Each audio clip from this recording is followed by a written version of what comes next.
Hello hi नमस्कार, मी अमृता तुम्हा सगळ्यांचं आपल्या आजच्या अजून एका नवीन ब्लॉग मध्ये स्वागत करत आहे।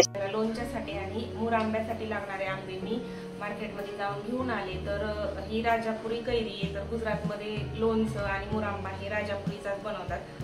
म्हणजे राजापुरी ही असा मोठा आंबा आहे, तो जाड एकदम 500 म्हणजे अर्धा किलो मध्ये एकच बसतो असं काहीतरी।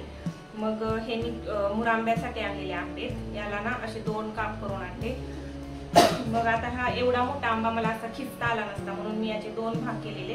आता ह्याला धुवून घेते वरून छानपैकी असं, आणि नंतर मग ह्याला खिसून घेते छान, आणि वरची साल सुद्धा काढायची आपल्याला आणि त्याच्यानंतर खिसून घ्यायचे। तर हे राजापुरी आंबे मी 2 किलो आणलेत आपल्याला मुरांब्यासाठी। कारण लोणचं तर मला अर्धाच किलोचं करायचे, कारण लोणचं कुणी तेवढं खात नाही। पण कसं होतं ना, कधीतरी खायची इच्छा होते लोणचं, कधीतरी म्हणजे कधीतरी खूप दिवसातून, डेली काही जास्त लोणचं वगैरे खात नाहीत आम्ही।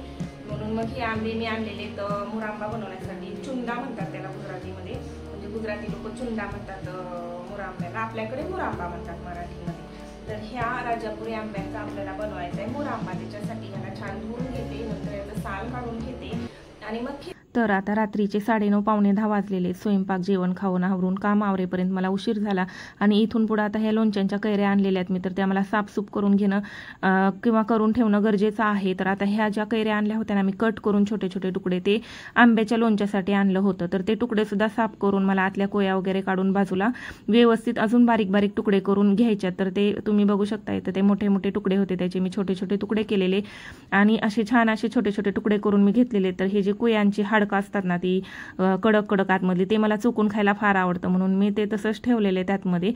आणि हा एकच आंबा आहे, एका आंब्याचे एवढे मोठे तुकडे झाले। तर तुकडे व्यवस्थित मी कापून घेतले आणि बारीक बारीक करून साफसूफ करून वगैरे मी घेतले। आणि आता त्याला आपल्याला रात्रभर सुकत ठेवायचे, म्हणून मी इथं असं टेबलवरती ठेवते, म्हणजे मुंग्या पाल बिल किडे बिडे येणार नाही म्हणून। हा टेबल आहे ना तो मी भिंतीपासून थोडासा लांब ठेवलेला आहे, आणि हे तुकडे आहेत ते आपल्या किचनच्या रुमालवरती असे अंतरून ठेवलेले आहेत, असे पातळ करून, आणि त्याच्यावरती मी रुमाल टाकून ठेवणार आहे। तर सध्या मी असंच उघडं ठेवते, आणि झोपताना मग आठवण करून याच्यावरती दुसरा एक नॅपकिन टाकून ठेवते, म्हणजे मग सेफ राहील ते। असं पाली वगैरे नाही येत घरात शक्यतो, पण काळजी घेतलेली चांगलं असतं। तर बारीक बारीक तुकडे हे उद्या सकाळपर्यंत व्यवस्थित सुकले जातील, म्हणून मग इथे ठेवते। आणि गरमी खूप आहे, तर इथं फॅन पण चालू असणार आहे, दीदी इथं हॉलमध्ये झोपतात, तर म्हणून मग हे चांगले व्यवस्थित सुकले जातील, आणि सकाळी सकाळी नंतर मग मी ह्याचं लोणचं बनवून घेईल। तर आता हे झाल्यानंतर मला मुरांब्याच्या तयारीला लागायचे, कारण हे आंबे ऑलरेडी पाडाचे असतात आणि ठेवले तर पिकून जातील, म्हणून हे ठेवता येत नाहीत, लगेचच मला करावं लागणार आहे ह्याचं। खूप उशीर झालाय, थकवाही आलेला आहे, पण केल्याशिवाय भाग नाही, आता करावंच लागणार आहे मला। तर मग आता हे जे आंबे होते ना ते मी वरतून धुवून घेतले, रुमालने पुसून घेतले, आणि मग नंतर आता याला घेतलेले मी खिसायला। तर आता सगळ्यात आधी ना याच्यावरती जी साल असते ना ती साल काढायची। तर या राजापुरी आंब्याला ना खूप जाड जाड साल असते, म्हणजे बटाट्याचं साल काढायचं जे आपलं असतं ना त्याच्याने ही साल निघत नाही, ते तर तुटूनच गेलं असतं। तर मग मी असं चाकून ह्याच्यावरती साल जी होती ना ती छिलके तुम्ही काढलेले आहेत मी, तुम्ही बघू शकता किती जाड साल आहे, म्हणूनच मी काढली। आणि नॉर्मल आपली कैरी असते ना पातळ साल असते, तर त्या पातळ साल असते त्या कैरीची साल काढायची काही गरज नाहीये। आता असं मी याला खिसणीने खिसून घेते, आणि याला खिसताना ना मी मोठ्याच होलमधून, म्हणजे जी मोठी चाळणी खिसणी असते ना तिथूनच खिसतीये, कारण मग जास्त बारीक बारीक केलं की ते शिजल्यानंतर सगळं एकजीव होतं आणि मग पेस्ट असल्यासारखं होतं, ते छील दिसत नाही, म्हणून मग मी मोठ्या खिसणीने खिसून घेतलेले। आणि हे आंबे खिसल्यानंतर ना काय होतं, याला पाणी सुटतं, आणि ते पाणी पण असतं त्याच्यामध्ये, ते पाणी आपल्याला काढून घ्यायचं असतं, म्हणजे मुरांबा आंबट होत नाही। आणि हा राजापुरी आंबा खूप आंबट असतं, म्हणून याच्यातलं पाणी काढून घ्यायचं। तर आपल्याला हे पाणी फेकून नाही द्यायचं, या पाण्यापासून आपल्याला चना मेथीचं लोणचं बनवायचं। तर ते कसं मी ते तुम्हाला दाखवते, व्लॉग कंटिन्यू करा।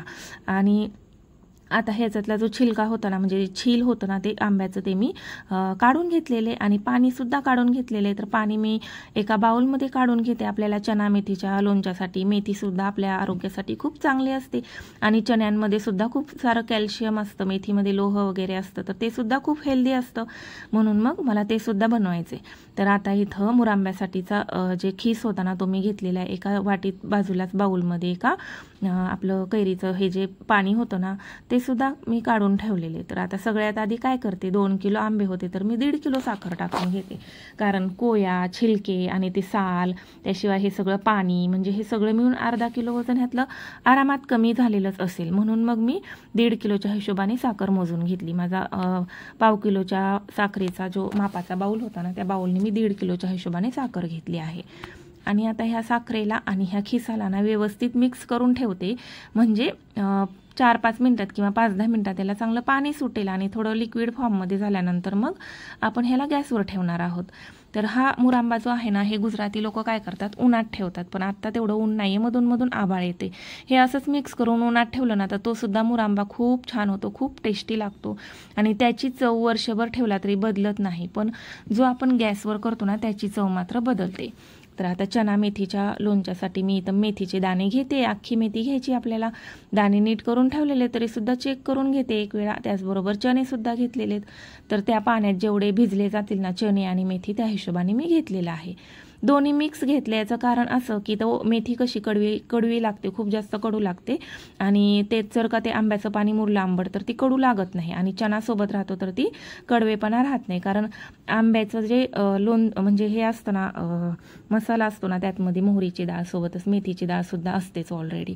म्हणून मग याच्यामध्ये चना थोडासा मिक्स केला, अर्धा चना आणि अर्धी मेथी.